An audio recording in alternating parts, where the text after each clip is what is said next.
ఏమైనా చేశారా? తెలుసుకున్నారు కదా. థామస్ అల్వా ఎడిసన్ బల్బు కనుగొన్నాడు అన్న విషయం అందరికీ తెలుసు.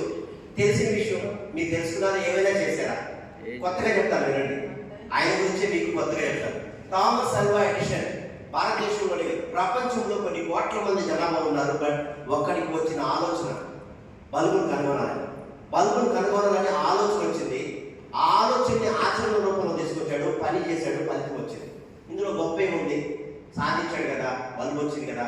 బట్ బల్బుని కనుగొనే ప్రయత్నంలో, ఆచరణ పని చేసేటువంటి ప్రయత్నంలో 5 సార్లు ప్రయత్నించాడు బల్బు తయారవడా.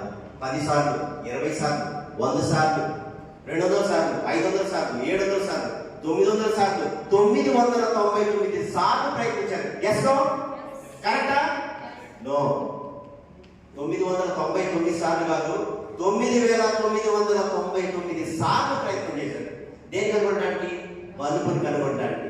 సో 9999 సార్లు ప్రయత్నమే చేశాడు, ఓడిపోయాడు. బట్ 10,000 సార్లు గెలిచాడు. బల్బు తయారైంది, ప్రపంచాన్ని వెలుగుమయం చేశాడు.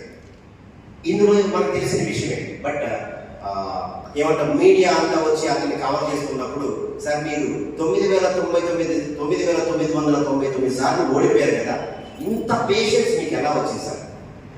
ఇన్ని ఫెయిల్యూర్స్ మీరు ఎలా ఫేస్ చేయగలిగారు సార్? ప్రపంచం మొత్తానికి నేను వెలుగుని నింపాలి, వెలుగు తీసుకురావాలంటే 9,999 సార్లు ఫెయిల్ అయినా పర్వాలేదు అని చెప్పేశాడు.